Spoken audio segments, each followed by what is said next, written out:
Nevada versus Kendall, C 379122-2. State of Nevada versus Jesse Law, C 379122-3. State of Nevada versus Michael McDonald, C 379122-4. State of Nevada versus Sean Meehan, C 379122-5. State of Nevada versus Eileen Rice, C 379122-6. All right, makes sense to start with a motion to dismiss, eh? So, let's start. I've read everything, I got your supplement.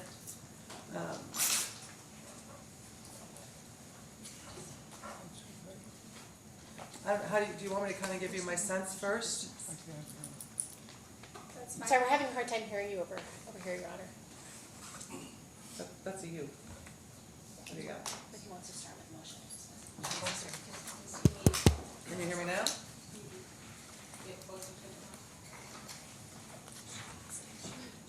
Would you like me to do that? Can you hear me now? Yeah. You all right? Yeah. What I said was, obviously we'll start with the motion to dismiss because that makes the most sense. Can I argue from here? You may argue from anywhere you like. Thank you. Your Honor, would you like us to make our appearances for the record? Sure. Maggie McLetchie for defendant Jesse Law. Good morning, Your Honor. Monty Levy for Eileen Rice, who is present on Zoom. Sigal Chadha for defendant Sean Meehan, who's also present on Zoom. Brian Hardy for Jim Henry, who's present on Zoom. George Scalessis, Your Honor, for District Court, he's on Zoom as well. And I didn't say so, but Mr. Law is also on Zoom. And Richard Wright for Mr. McDonald, who is present by Zoom. Okay. Aaron Ford on behalf of the state of Nevada. Matthew Rashbrook for the state.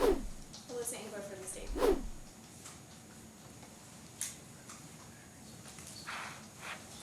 Your Honor, on the motion to dismiss based upon lack of venue in this court, as the court knows, meaning jurisdiction for the grand jury to have returned this indictment. I'd like to start, before getting to the Clark County contacts in the case, I'd like to talk about the Guzman cases, which in our opinion controls the decision in this case.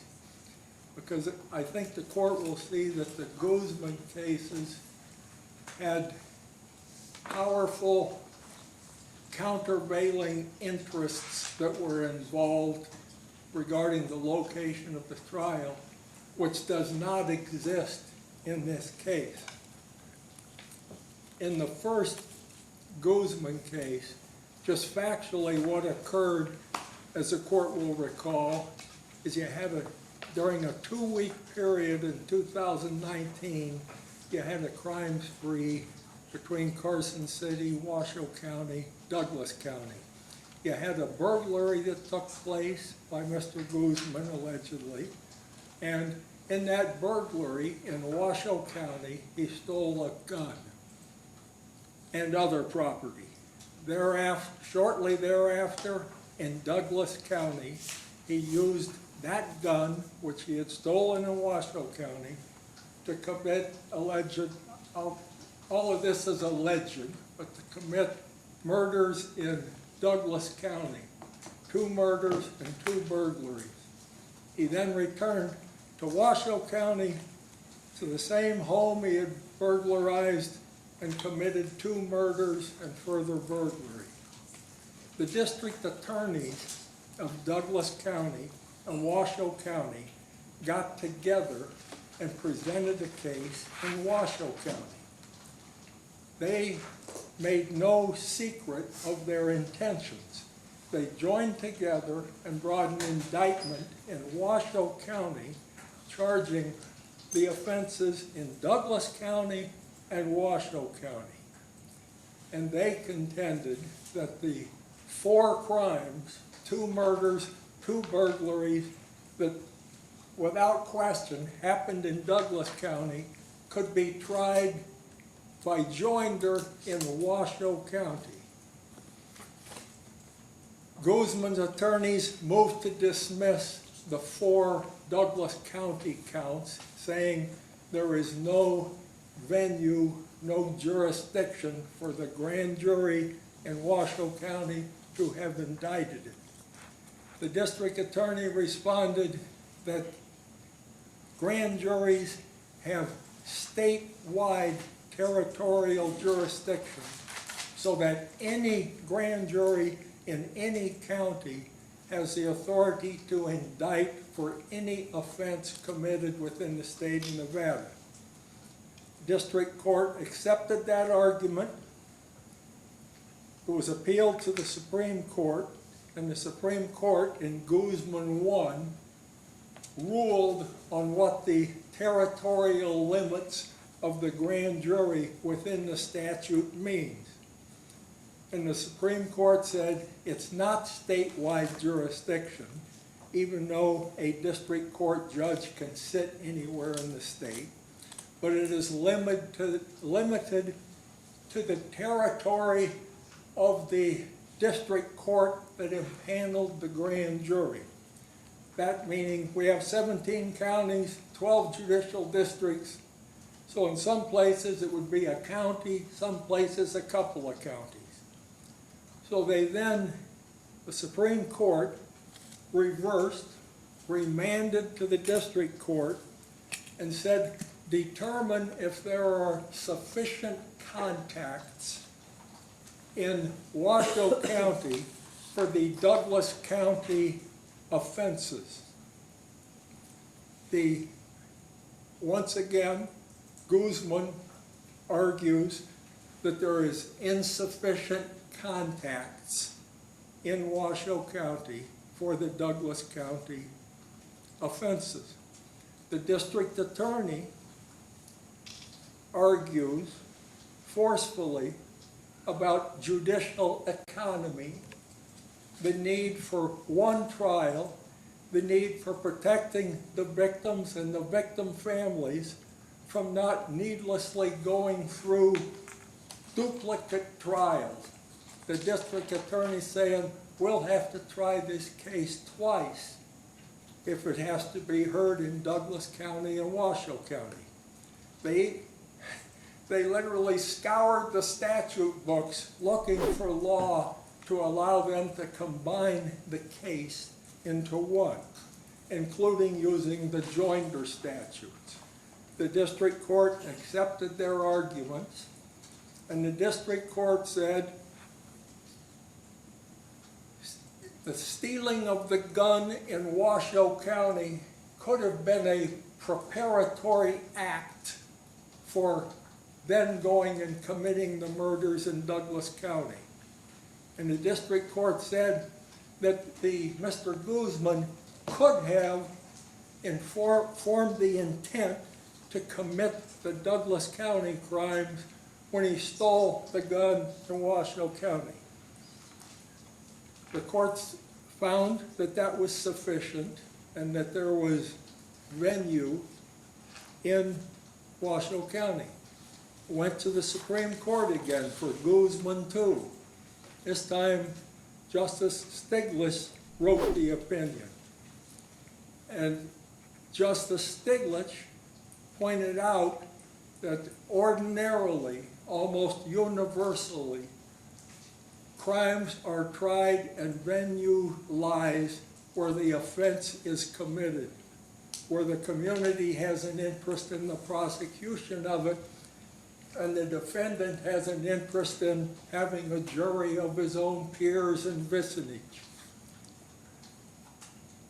The judge looked at, the Supreme Court, when I say the justice, the opinion states that in looking at what are the sufficient contacts, they go to the statute, which is the court's aware of.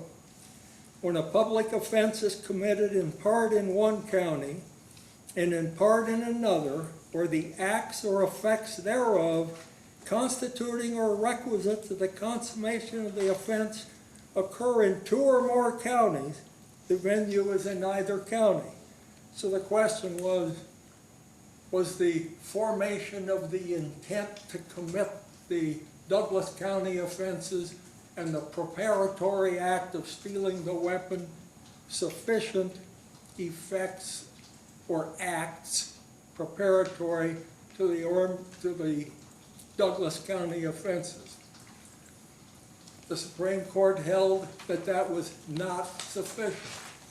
The Supreme Court held that a preparatory act, even if proven by a preponderance of the evidence, which is the standard which has to be shown, is insufficient, standing alone. Formation of intent to commit the offense in a given county, standing alone, is insufficient. The Supreme Court said you must have the intent shown by competent evidence presented to the grand jury, plus the preparatory act done with the intent and in furtherance of carrying out the offense. The Supreme Court, laying out that standard, then looked at the evidence and said it is purely speculative. Even the district court said it could have been this, could have been that. So the Supreme Court once again reversed, and when Judge Stiglitz ended her opinion and said this court is not going to hand wave for the sake of convenience this important principle of trying the offense where it occurred. And of course, when she was talking about not hand waving for convenience, she was talking about, yeah, following the law and these principles sometimes means we have to have duplicate trials. And the Supreme Court weighed those interests and came out on the side of the trial should be in Douglas County and Washoe County. Justice Pickering, in her dissent, opted for and articulated very well all of the competing interests involved in having a single trial. Avoid the potential for inconsistent verdicts. Consider the victims, their families, judicial economy. Weighing all of those, she would have come down saying the contact in Washoe County was sufficient. But of course, she only reached that decision because she was weighing more heavily those other competing interests. Those competing interests do not exist in this case. This isn't a case of multiple prosecutions or multiple offenses. If this case was before the Supreme Court and the facts were there were no offenses committed in Washoe County, but Mr. Guzman purchased the gun in Washoe County and then a couple weeks later committed offenses in Douglas County, would that have been sufficient contact? Justice Pickering wouldn't even have said it. She stated in opening her dissenting opinion, almost all courts universally default to trial where the offense was committed. With that background on Guzman, we then look here at what happened. The court asked the state to summarize, to put into one brief every single potential contact which would make the trial, the venue, appropriate here in Clark County. I'm going to go through those.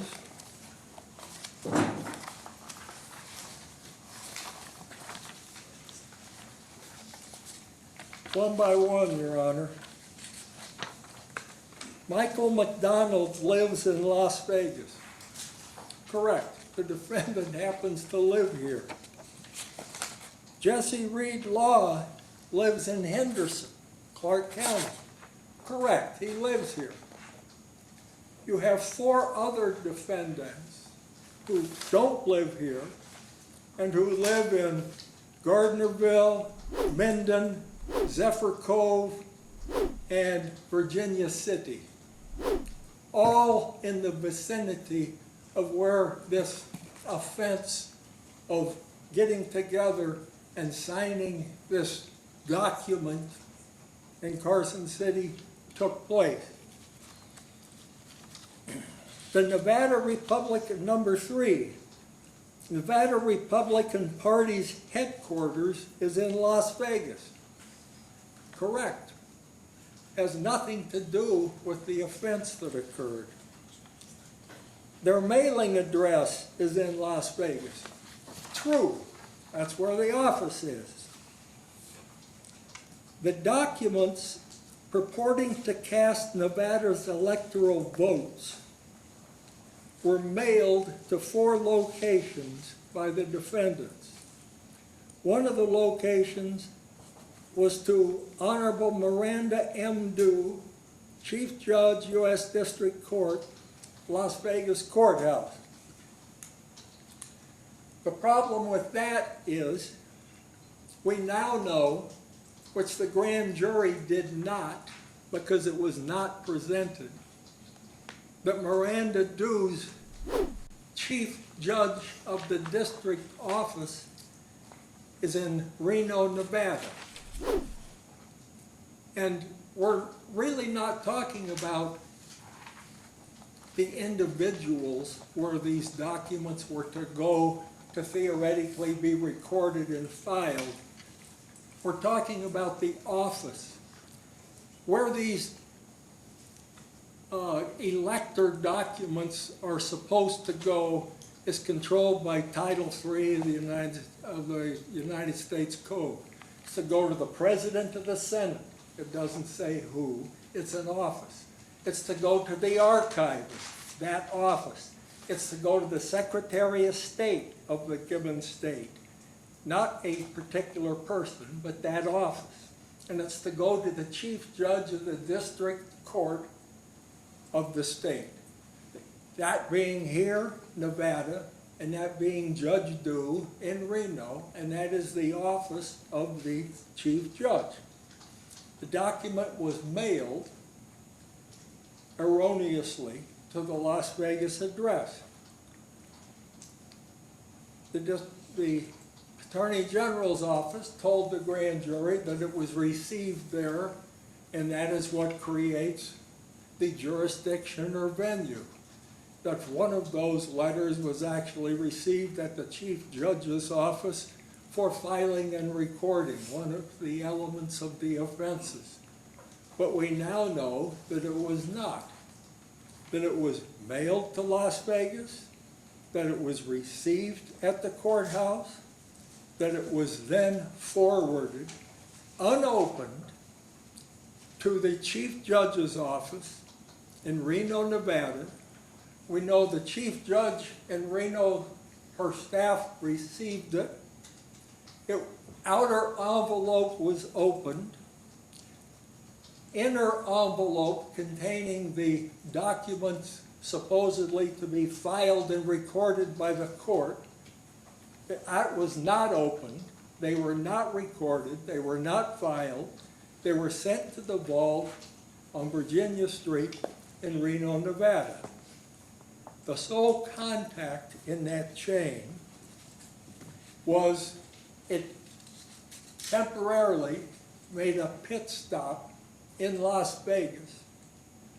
Probably, since the documents were mailed in Minden, Nevada, on December 14th, the day of the ceremony. I don't know if the documents come to Las Vegas by truck or airplane, but undoubtedly they passed many counties. That isn't sufficient contact. Interestingly, the Attorney General's office, in our other rip talking about failure to present exculpatory evidence, they had this exculpatory evidence. In fact, on the first proposed indictment, which is Grand Jury Exhibit 1 or 2, in which they were going to prosecute Mr. Chesbro, the list of witnesses has Deborah Kempe on it. Deborah Kempe was going to be a witness at the grand jury. The only problem for the Attorney General's office was if Deborah Kempe had testified, she would have put the document being received in Reno, Nevada, not Clark County, and she would have said that's where the documents go to the chief judge.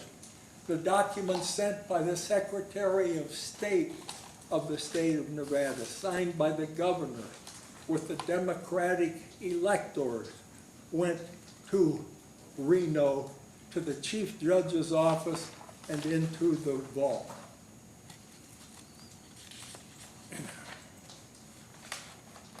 Going in order, well, I've covered this. It says on December 16th, the district court received the electoral votes. That's true. That's when the package made its pit stop and then was forwarded, either by inter-office mail or an employee carried them to Reno from the clerk's office. They didn't know which. Those documents, this is another contact, those documents were processed through the United States Postal Service facility in Las Vegas, Nevada. True, they were in the mail. Next we have Defendant DeGraff and Reed mailed the completed documents from Minden, Nevada, with a return address of Michael McDonald in Las Vegas, Nevada. True. They put the return address on all 4 documents for Michael McDonald at his Republican headquarters address here in Las Vegas. The domestic return receipt for the documents sent to the Nevada Secretary of State were processed in the Las Vegas post office. True. When these documents were sent, return receipt requested by Mr. DeGraff and Reed in Minden, Douglas County, they were sent, return receipt requested. It was processed, and through the Las Vegas facility, those documents for the Secretary of State went to the office of the Secretary of State in Carson City. The return receipt went through the Postal Service in Las Vegas to go to Mr. McDonald.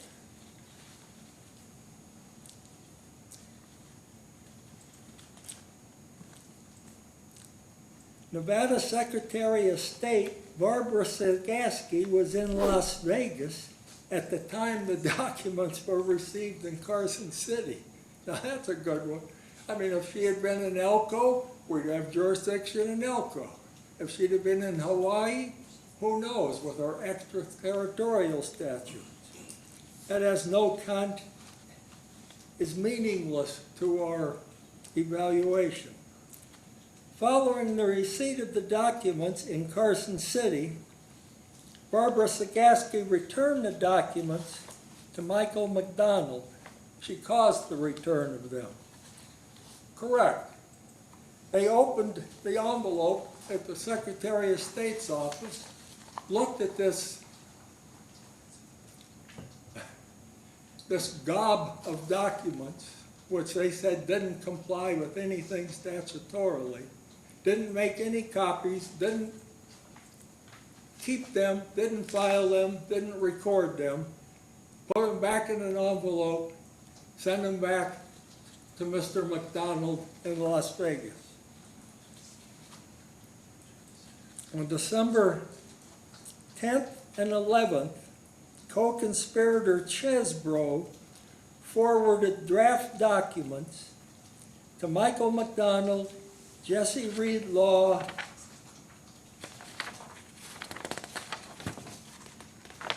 true, there's an email chain. The documents were received by Mr. DeGraff and Reed, Mr. Law, and Mr. McDonald.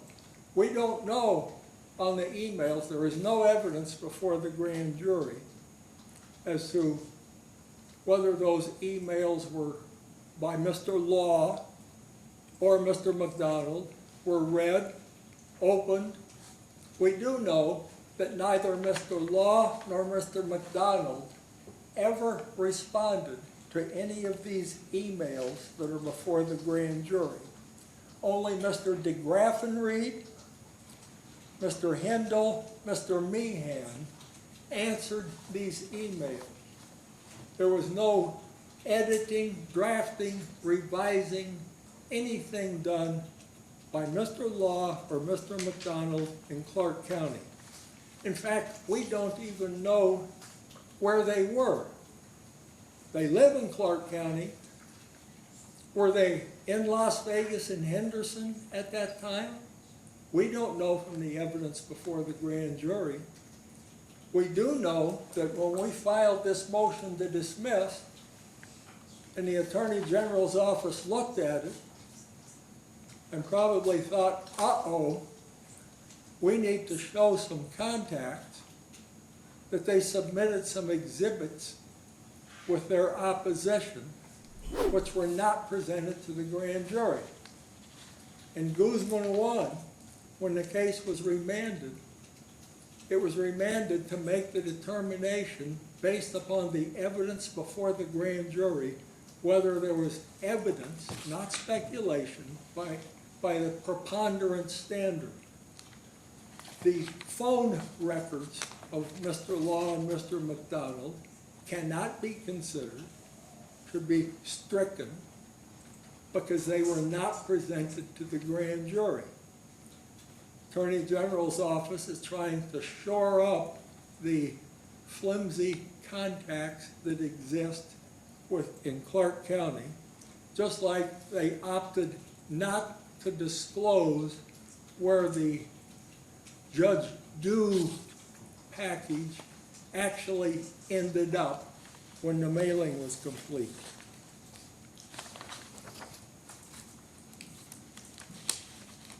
Defendant DeGraffenreid circulated the draft documents for editing to defendants McDonald and Jesse Reed Law via email.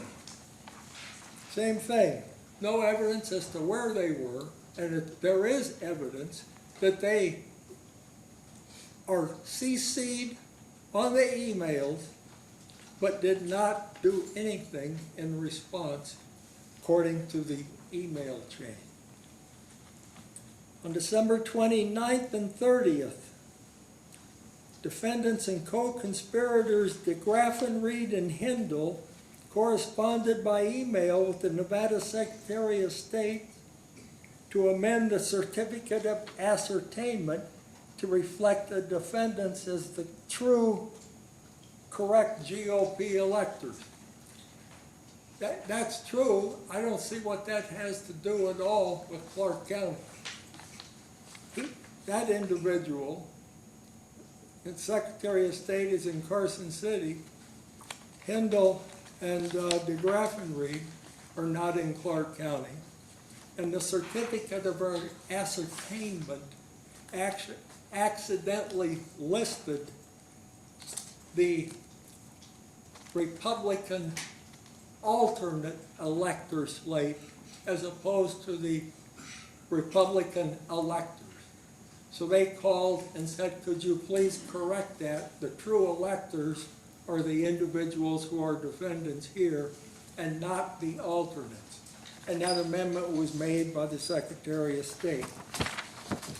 That represents the totality of the contacts in Clark County. There is nothing other than the Attorney General's response that he has the unfettered discretion. Unfettered meaning not bound by law, not bound by rules, not bound by anything.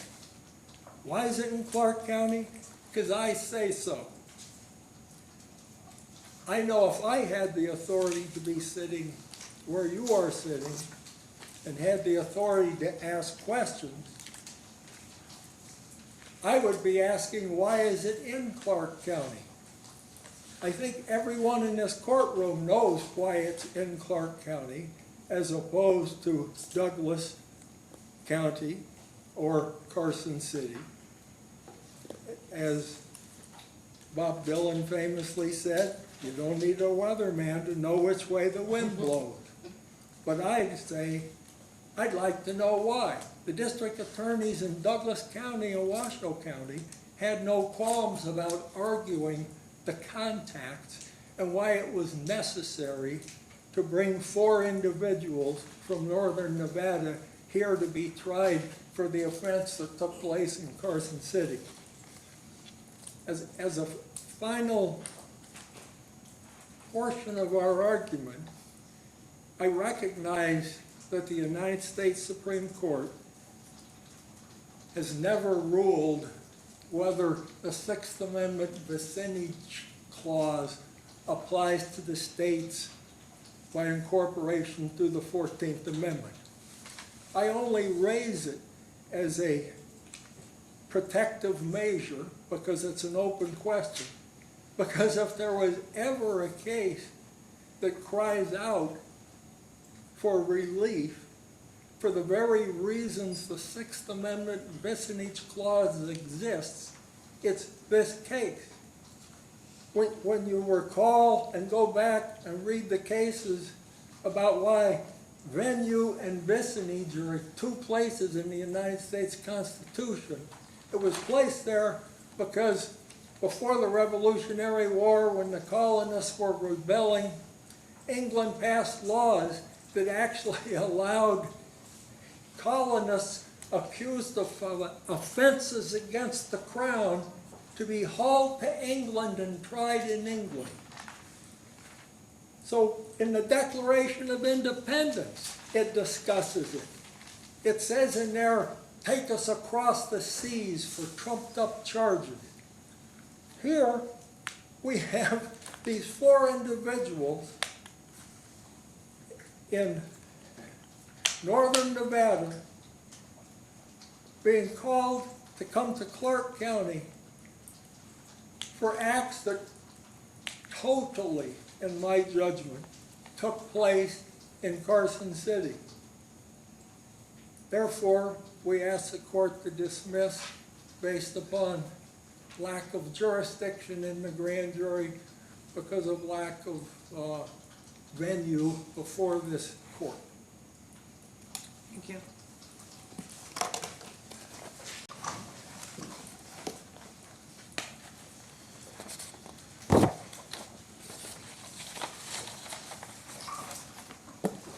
I'm gonna give you a heads up. I think based on my supplemental brief request, you kind of know what I'm thinking, right? I don't count my mind reading that high, but I would make a guess, yes, Your Honor. And I will address, It's a struggle, I understand. and I'm not sure why I'm struggling so hard and why we are all here struggling so hard when it could have been much more easily handled somewhere else. But go ahead. Well, I respectfully, Your Honor, I disagree. And simply, that's because there is no one county which contains all of these crimes. So regardless of where the state filed, we could face the same motion, whether we filed in Douglas or Washoe or Carson City. I 100% disagree. Well, Your If Honor, we filed somewhere else, the documents were executed in Carson and they were mailed in Douglas. Both of those, I don't think any judge on the bench would have an issue with saying But that's if I- sufficient. but if I file in Carson, the whole crime does not occur in Carson. And so regardless of which county I file in, I could face the same motion, because no one county contains the entirety of Not this as crime. effectively as you can here because you really don't have any acts here in Nevada, which is why I asked. But the, Someone living in a county, someone emailing, I mean, maybe at best you're talking preparation, plan, intent, all of which is insufficient. There's nothing in the supplemental brief that gives me an act in Clark County that would give me jurisdiction over this case.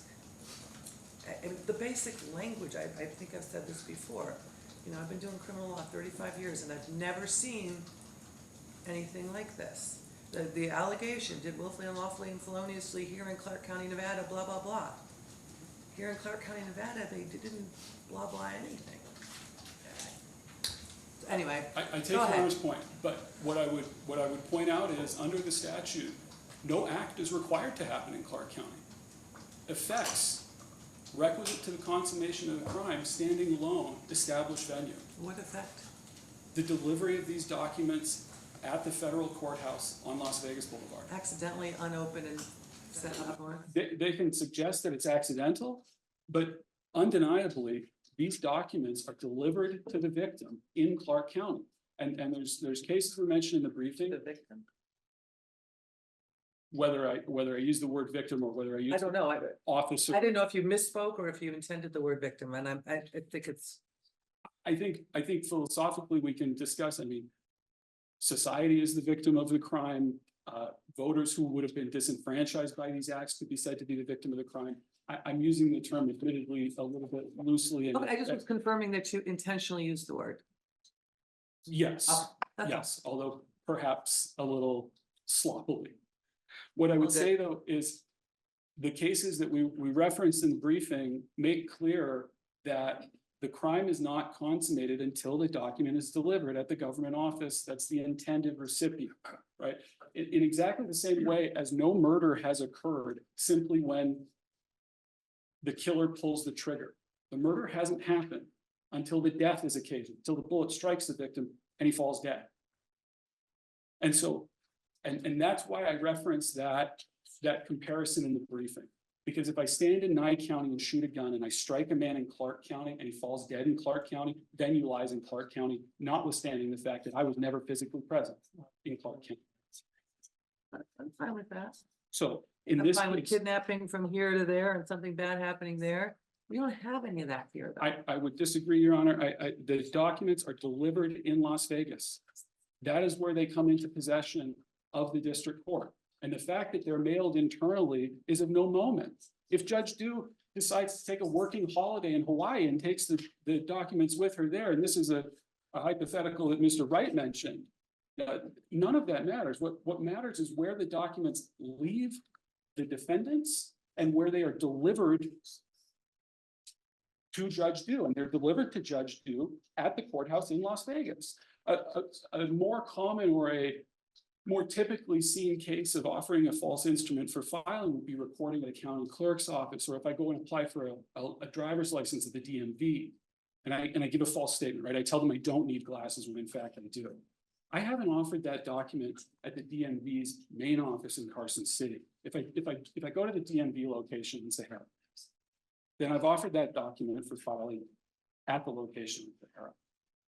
The idea that Judge Due spends more time in Reno than she does in Las Vegas is really entirely a red herring. These documents are delivered by the defendants in Las Vegas. And when that is the effect. Do you disagree that they were erroneously delivered here, that this wasn't the address that was intended, and that as soon as it was discovered, it was sent to Judge Due's address is up north? You acknowledge that?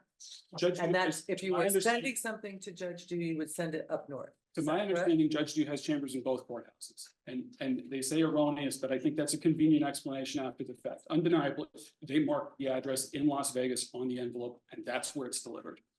It's still, in comparison to everything else, even giving you the benefit, it's so skinny. But the comparison is not appropriate for consideration here. The comparison is that creates a separation of powers problem.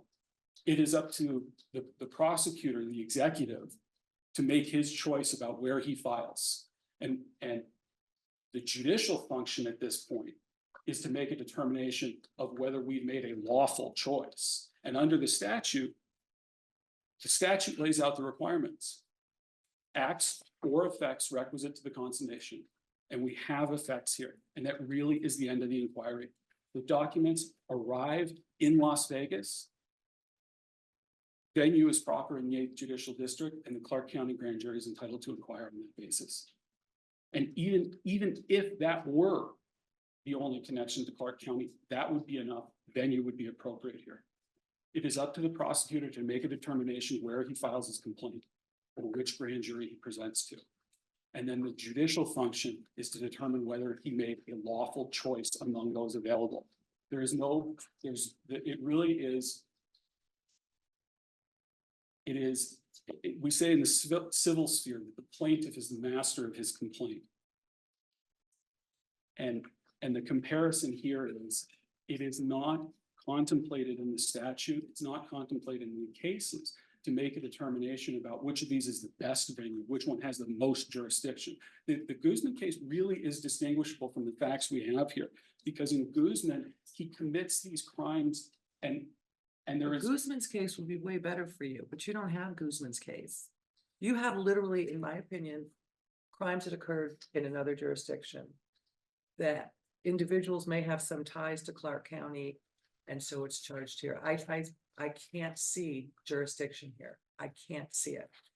Like I said, I asked for the supplement, and I appreciate it, but it is what it is. If it's not here, it's not here, and I don't see it.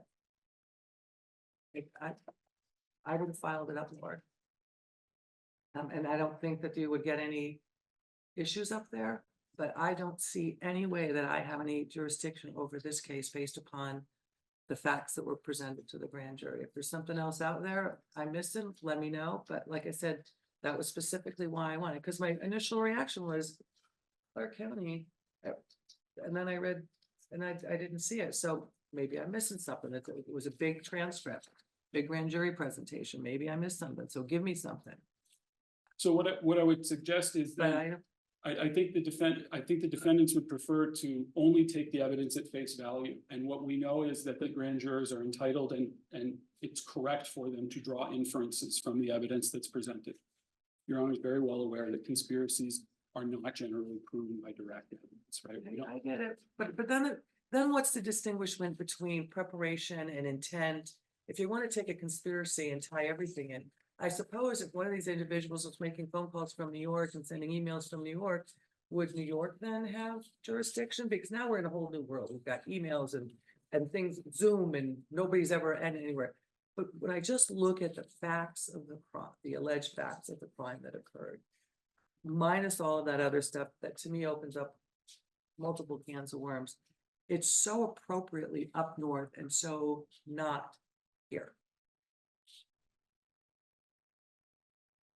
Your Honor, when I look at the events that happened up north, I don't see events that happen spontaneously. When these defendants arrive in Carson City, it's Plan and preparation. Assuming it is, I'm not saying that, but I think at best that's what you have. right. And under Guzman, that's enough. Preparatory acts coupled with intent is enough under Guzman. Standing alone, preparatory acts and intent is enough. So whether we look at the acts. I'm not sure what acts there are, but okay. Well, and so this is what I would suggest to the court is when we look at the event that happened in Carson City, I think it's reasonable to infer, and I think the grand jurors correctly did infer that that was not an event that happened spontaneously. The defendants arrived there at a place where none of them lived at an appointed date and time. They have together with them the documents that they execute. There's a script prepared. Everybody's assigned a role already. Bring furniture with them to set up tables and chairs. There's decorations. They've invited an audience. Media have traveled from out of state to attend this event. This is clearly something where planning and preparation went into it. If I show the jury, But it just shows you the magnitude of the acts and everything that was done. but when these individuals, some of them, live and maintain offices in Clark County and end up in Carson City with all these preparations made, it's reasonable for the jurors to infer that preparatory acts and intent and planning, as we're discussing it in the criminal context, when we talk about a group of people planning to do a crime, what we're talking about is conspiracy. They're conspiring. Oh, I know. Very familiar with conspiracy. I know that. I know you are. And so it's reasonable for the jurors to infer, I suspect they did, and correctly infer that preparatory acts and intent were formed, did happen in Clark County. Suspected they inferred. Why, of course, It's a bit of a stretch for me. I can't place myself in their minds, but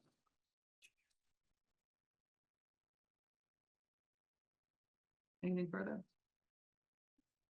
moment.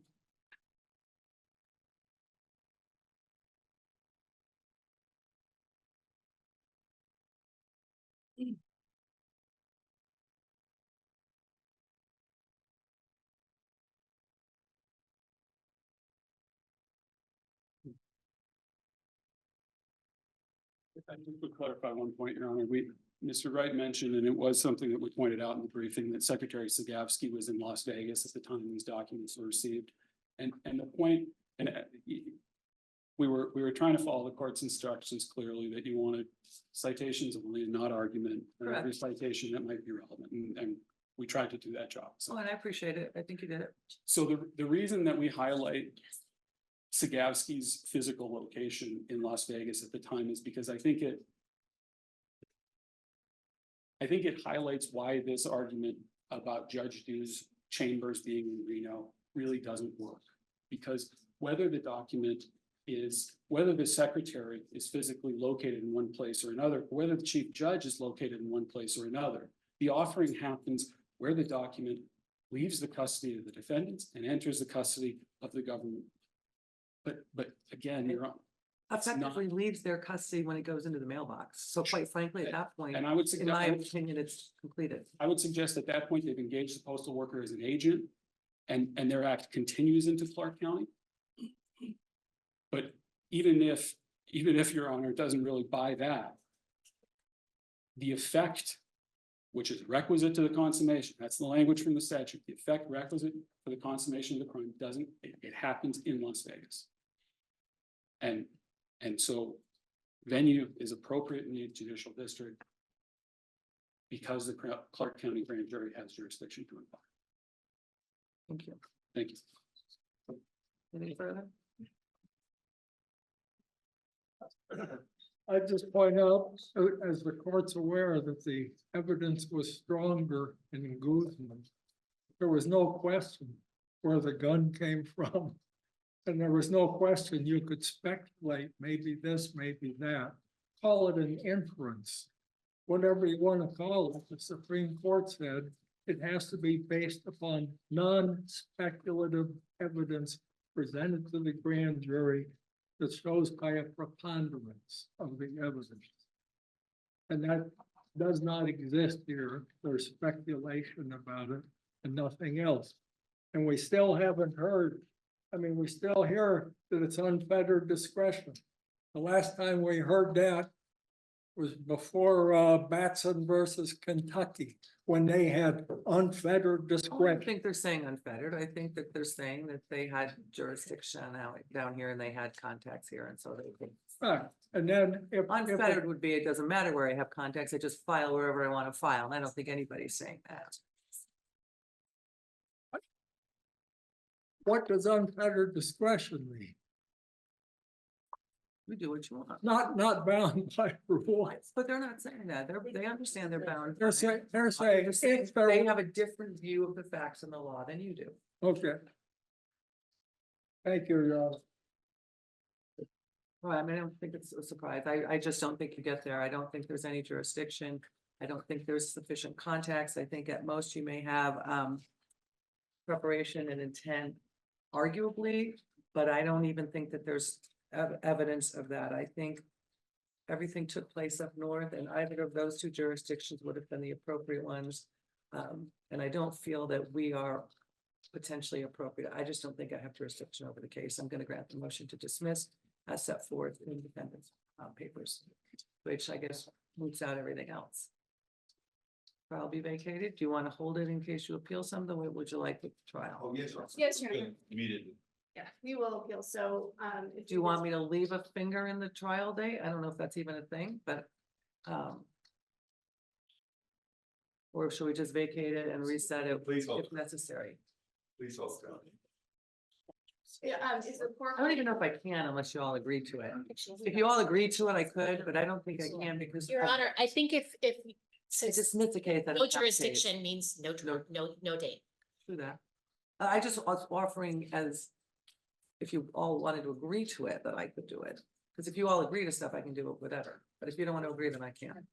I don't know once the court divests itself of jurisdiction that they can pull anything. Is the court gonna be issuing written findings of facts and I conclusions? assume defense will prepare it and have you guys sign off on it, okay?